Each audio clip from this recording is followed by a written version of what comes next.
What's up, fellas? You guys know me. It's August, so the spreadsheets are flying. We're getting ready to dig deep into the fantasy football season, and today we are back for year number 3 of my annual early round running back strategy breakdown. We go over the hit rates, we go over the injury rates, the boom rates, the bust rates, the just fine rates of all of the early round running backs going back to 2015, and then we kind of take that analysis, apply it to this year's crop of running backs. If you guys receive any value from this video, you know what to do. Leave a like down below. Subscribe if you guys are new around here, and make sure to leave any comments down below. I'll answer as many as I possibly can. So without further ado, let's get into it.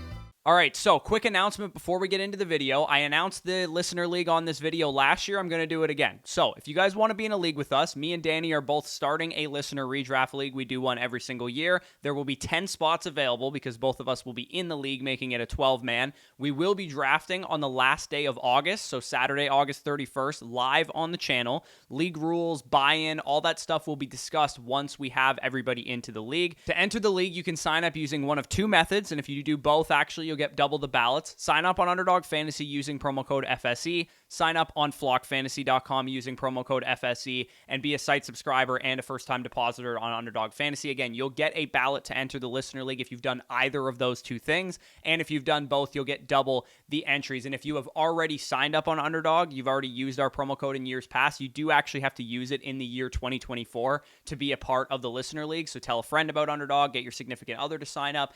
Anything that you can do to get entered into the Listener League, you can do that. And then again, you also get entered if you are a site subscriber of any kind as well. So of course, make sure you fill out the link down below in the pinned comment to get access to the Listener League. We're not going to sift through every single person. You have to fill out the Google form down below. But let's get into the video here. So as I mentioned in the intro, today we are going to classify 3 different types of running backs, as I've done for the past 3 years now, and determine which archetype of running back we want to be targeting and avoiding early in drafts. And this is going to basically refine our early round running back strategy even further than we already refined it on the league winning running backs video. I did that video about 2 weeks ago or a week and a half ago, basically breaking down all of the early round running backs and talking about on a micro player take level which guys I believe in based on their situational and volume based factors. So what I've done here in this study, and I do it every year, is break down the top 20 running backs in fantasy football ADP at the end of August, early September since the year 2015. So we have a 180 running back sample size over 9 NFL seasons now, and I labeled their archetypes one of 3 things. So basically we look at these running backs and we think, okay, that guy was a breakout candidate. This guy is just a running back in his prime, or this guy is just a veteran that we can trust who's going to get volume. So an early round running back would be one of these 3 following archetypes. Like I said, breakout candidates, and how I defined a breakout candidate was a year 3 or younger running back without any RB1 finishes. And this could happen multiple times. So for example, Bijan was a breakout candidate last year. He is again a breakout candidate this year because he did not finish as an RB1 in points per game. Trusty Veterans is a running back either in year 6 plus of their career. So they were drafted in 2019 or earlier, or they're 26 plus years old, and they're probably both if they were drafted that long ago. And then the final archetype is running backs in their prime, which is basically just neither of the first two. So you're either in year 4 or 5 of your career, basically, or you already have an RB1 finish. So for example, Travis Etienne is in year 4 of his career. He would be classified as an RB in his prime. Breece Hall is in year 3 of his career, so technically he would be considered a breakout candidate, but because he already has an RB1 finish, he is considered a running back in his prime. Same goes for Jahmyr Gibbs and any other running back like Kyron, for example, who is not in year 4 or 5 of their career, but they already have finished RB1 in fantasy before. So those are the 3 archetypes that we're discussing in today's video. I have 180 running backs worth of data, so I'm not going to show you all 9 different seasons of how I scored these guys, but here is what last year's looked like to give you an example. Players in blue are trusty veterans, so Christian McCaffrey, Eckler, Nick Chubb, Saquon Barkley, so on and so forth.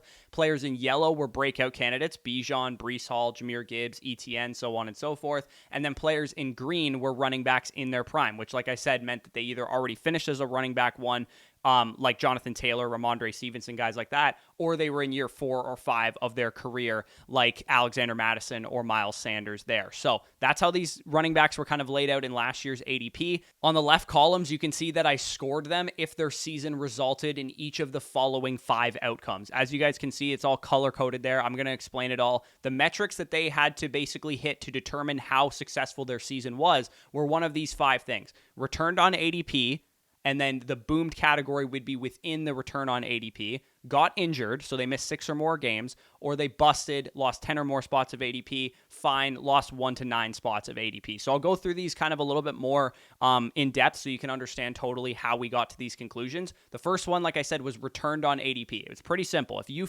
drafted RB6 and you finished RB5, you returned on ADP. You needed to finish at or above where you were drafted. And also, I made a little adjustment. If somebody was like drafted RB1 and they finished RB3, I still gave them the returned on ADP because obviously they still helped your fantasy team. So you were either drafted where you finished or better, or you finished top 5 overall if that's where you were drafted. So returned on ADP was colored green, as you guys can see over the numbers column there. So guys like Christian McCaffrey, Breece Hall, and Jahmyr Gibbs returned on ADP last year. You were happy that you drafted those players, most likely. Number 2 was injury. Like I said, if you missed 6 or more games, you got this label. Nick Chubb being the best example of this, as he missed most of the season. That was colored orange over the numbers on the left side there. Boom this is the only one with overlap, like I said, because technically if you had a boom season, you also returned on ADP.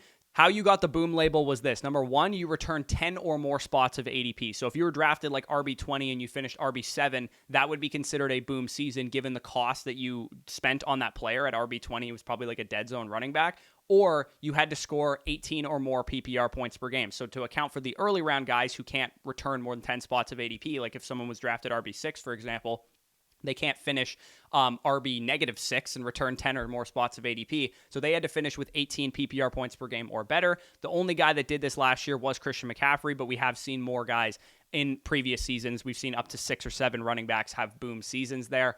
Number 4 was bust rate.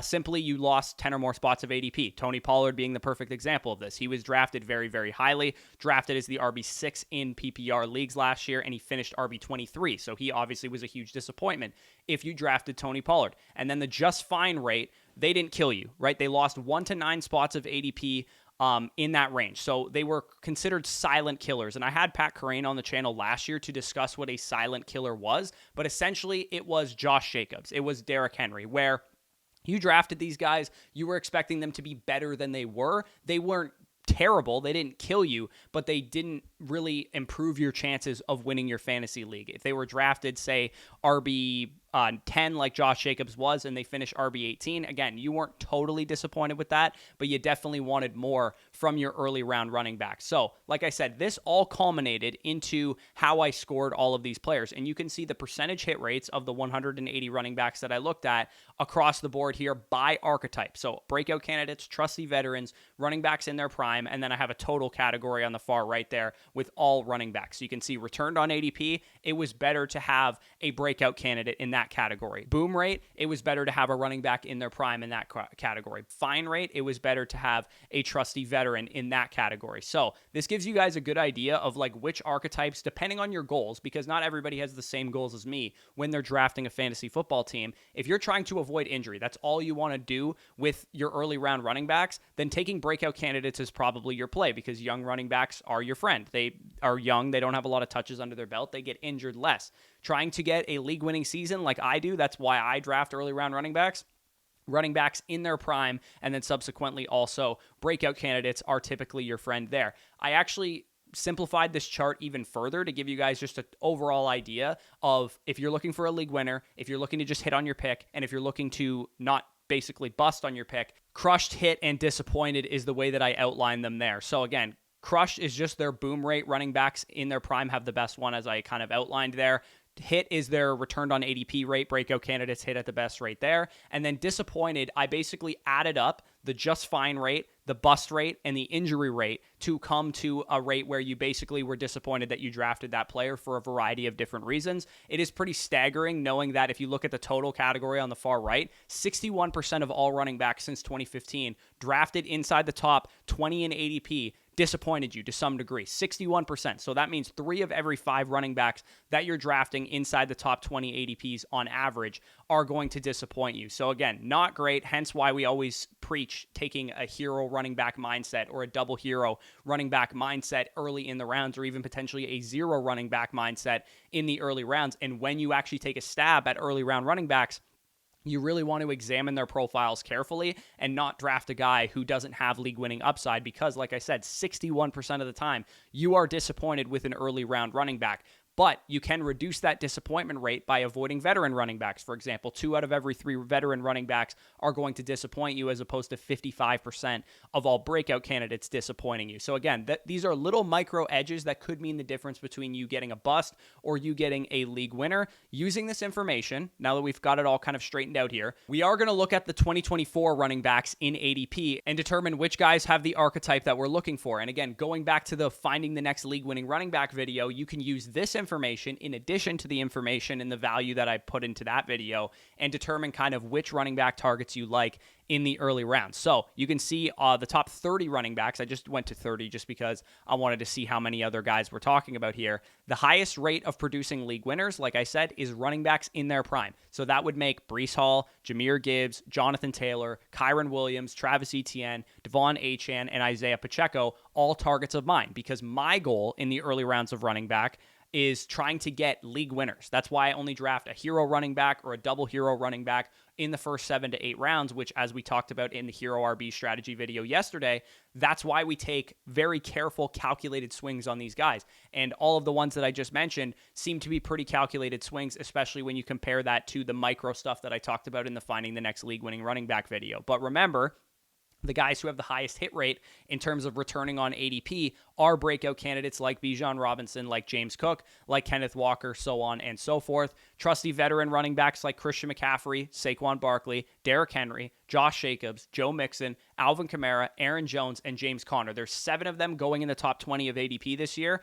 Their disappointment rate was 67%. So if there's 7 of them going in the top 20 in ADP this year, there's a good chance that like 4 or 5 of them are going to disappoint you to some degree, whether they get injured, whether they bust outright, or whether they're just fine this year. So again, keep that in mind, that probably 4 of these guys or more will bust this year. So if you're looking at CMC, Saquon, Henry, Jacobs, Mixon, Kamara, Aaron Jones, and James Conner, I would say the ones that are least likely to disappoint are the first 2, Saquon and CMC, but you never know, man. Like, injuries and busts and stuff happen all the time, specifically when you're talking about older running backs. So keep that in mind. If you're trying to avoid risk in the early rounds, it might seem counterintuitive that the less risky bet is the young running back who hasn't proven it yet, but the math doesn't lie. I say this all the time, and nobody seems to believe me. The running back position is a young man's game. The running backs who perform year 1 to 5 of their career, there's a reason they're the most productive at that time of their careers, is because the running back position takes a beating. So 27, 28, 29-year-old running backs seem safe because they've been multi-time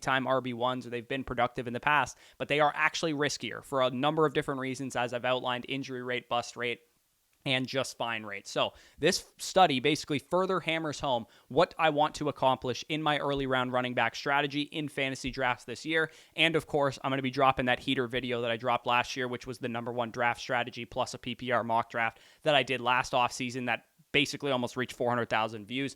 That is coming out this Saturday, so definitely stay tuned for that. At running back, I want to secure 1, maybe even 2 early round top 14 guys ending at around the James Cook area in ADP, because to me, they have the best combination of league-winning ceilings, as I detailed in the Finding the Next League-Winning Running Back video, and most of them, as I talked about already, check the archetype box that I'm looking for as well. Most of those guys that I like are running backs in their prime or breakout candidates, aside from really Derrick Henry, Jonathan Taylor, Kyren Williams a little bit, and Christian McCaffrey a little bit. I'm ahead in my overall rankings, basically relating to the ECR and ADP market on these top-end guys. You can see that I have Breece Hall, Bijan Robinson, Jahmyr Gibbs, Saquon Barkley, Devon Achane, Isaiah Pacheco, Travis Etienne, and James Cook all ranked ahead of ADP right now, because I am prioritizing getting 1, maybe 2 of these guys early, because even though I love the wide receiver projections, I like a lot of the elite tight ends and elite quarterbacks, I do think the running back position is extremely, extremely top-heavy this year, as it usually is. Ideally, I would love to get 3 wide receivers and 1 running back to start my draft through 4 rounds, or 2 running backs, 2 wide receiver if the value falls to me. And I did basically 2 4-round mock drafts to give you guys an idea of what my strategy looks like here. So at the 3 hole, which is where I'm picking from in my home league, going Tyreek Hill, Brandon Ayuk, grabbing a hero running back like Devon Achane, and then grabbing Devontae Smith seems like a start that I feel really comfortable with. Or if you're picking later in the draft, you could grab a Breece Hall, a Bijan Robinson, and then grab Drake London, Isaiah Pacheco as your second running back, and DK Metcalf. Again, 1 or 2 running backs through the first 4 rounds is, in my opinion, the ideal strategy this year, given how the nature of the position stacks up, the fact that we also want to avoid the running back dead zone, and the fact that the tight end and quarterback and other hammering wide receiver positions are stronger in the mid rounds than the running back position is. And as we always talk about too in the 0 RB video, in the hero RB video, and eventually in the double hero RB video, we do want to backfill late in the draft with a lot of running back upside pieces at ambiguous backfields,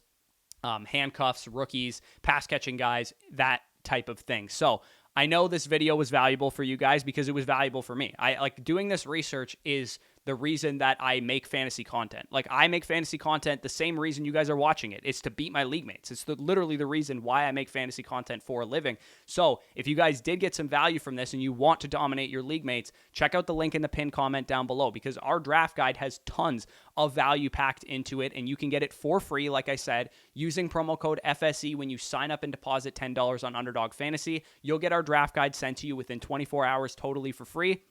While you're on Underdog, you can do some drafts, you can get sharpened up in paid rooms so that you are ready to dominate your league mates and compete for big prizes in the process. The Rottweiler tournament is live right now. It's a $25 entry, 4-entry max tournament, perfect for beginners. $50,000 is the first place prize in that tournament, or if you want, you can swing big on Best Ball Mania 5. $1.5 million is the prize on that, and it is also a $25 entry. And again, if you already have Underdog, you can get the draft guide for free by signing up a friend, by telling a friend about it, by telling your significant other, telling your spouse about it, and then have them forward you the email that has the draft guide in it. And you can also get our draft guide by signing up on flockfantasy.com. Promo code FSE gets you a 7-day free trial, 30% off, all of our bonus content, all of our draft guides, all of our rookie stuff, all of our dynasty stuff, trade value charts, all that good stuff is on the site as well.